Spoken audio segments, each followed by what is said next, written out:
Alrighty, hello. My name is Sebastian Lopez, and today I'm going to be talking about perhaps one of the most influential singer-songwriters of our modern day music, Amy Winehouse. Now, many of you know the name, you know the music. Unfortunately, many of you know the tragedy of Amy Winehouse. But do we know the real story? That's what I'm going to be talking about today. A rising star like Amy Winehouse has immense publicity and media coverage, which can oftentimes tarnish, their public image and their body of work as an artist. It can also add unhealthy pressures from fame and lead to personal struggles. Unfortunately, for Winehouse, this was the case. And her highly publicized personal struggles with substance abuse and personal relationships like her ex-husband eventually brought that shining star that was Amy Winehouse to its supernova, leaving behind a black hole of extraordinary talent and lasting influence on modern music taken away too soon. Now let's get a little bit into the early life of Amy Winehouse. Amy Winehouse was born on September 14th, 1983 in London, England. She was born to loving parents, Mitch and Janice. So Janice, the mother, she was a pharmaceutical rep, and Mitch, her father, was a taxi driver and former singer.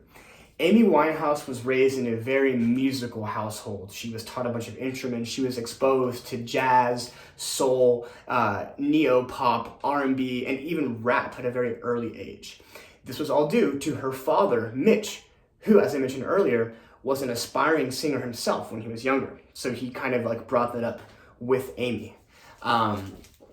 So when she was old enough, she attended the Sylvan Young Theatre School, but reportedly was expelled from that theater school for having a nose ring. And so she would later attend the Brit School of Music, where she would cultivate her talent and her larger musical personality.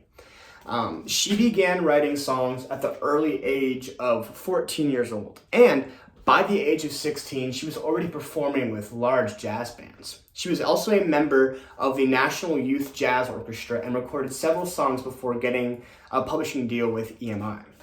She would later sign with Island Records, and this happened after a friend of hers actually shared a demo with a music exec from Island Records, and she eventually got signed. With Island Records, she recorded her debut album, Frank, where she co-wrote almost every single song except for there were two covers. It was released in 2003 and it was a commercial success. It drew a bunch of acclaim for its mature style of writing as well as its jazz influence. In 2004, the album reached even higher acclaim because it was nominated for a Brit Award in the categories of British Female Solo Artist and British Urban Act. It went on to achieve platinum sales. This was Amy's first major breakout into the music scene, and for Amy, it was only up from there. After the release of her first album, Amy Winehouse quickly began writing and recording her second album. Mitch Winehouse, Amy's father, is quoted saying how fascinating her songwriting process was. Her perfectionism in the studio and how she would put what she had sung onto a CD and play it in the taxi outside just to know how her fans heard her music was, it took him aback, he said. Not only that, but for the second album, Amy decided to team up with Mark Ronson, who was a sound engineer and musician. He was also on the rise himself in the New York music scene, and so they got connected. In 2006, Mark Ronson was playing in New York City at the East Village Radio, and he actually leaked Rehab accidentally as a teaser for the new album. Everyone went crazy for it. In addition to playing the guitar, Mark Ronson, he co-produced every single song on Back to Black and was very instrumental in helping Amy Winehouse with her writing process and getting over the creative blocks along the way. So Back to Black, Amy's second album, officially was released on October 30th in 2006. It immediately went to number 1 in the UK and followed very quickly in the US. In that album, of course, you know the song Rehab. This was the first single released from the album, and it reached top 10 in both the US and in the UK. And Time Magazine even called it the best song of 2007. A deluxe version of Back to Black was released in 2007, and the bonus track Valerie, which we all know and love, was released additionally with that. So Amy began touring on the album at the end of 2007. However, this is where things began to fall apart. The opening night of her 17 tour, it was marred by booing and walkouts at the National Indoor Arena in Birmingham. And as one critic from the Birmingham Mail wrote, and I quote, "It was one of the saddest nights of my life. I saw a supremely talented artist reduced to tears, stumbling around the stage and unforgivably swearing at the audience." There were many more concerts that ended similarly, and eventually her management ended up calling off the tour for her own health concerns. These were kind of like the first public glimpses into her substance abuse. However, this did not stop the success of her art.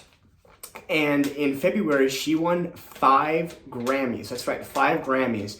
And even was included in the Guinness Book of World Records for receiving the most Grammys of any British-born female singer. So following this stunning rise, she took a little bit of a hiatus from recording for a while, and there were talks of her releasing a 3rd album. There were even talks of her putting out her own fashion line, but those all fell through the cracks because of her substance abuse. She was supposed to go on tour in 2011 all around the world, but her tour was cut very short in June of 2011 because, and I quote, "media and publications described her performances as a huge shame and disappointment. There were countless videos of her intoxicated online at her performances, and these went viral on YouTube and MySpace, all the old archaic social medias." She made her last public appearance in July 20th and died 3 days later. Now, let's close this out. Legends don't often get to decide how they're remembered. And in Amy Winehouse's case, her legacy leaves many, many heartbroken, including myself. She's remembered not only for her extraordinary talents and influence on the industry, but for her tragic death, her tragic ending, and her struggles along the way that were highly publicized for everyone to see. I, for one, choose to focus on the former, on her extraordinary success and her influence. And I ask you, what legacy do you want to leave? Thank you.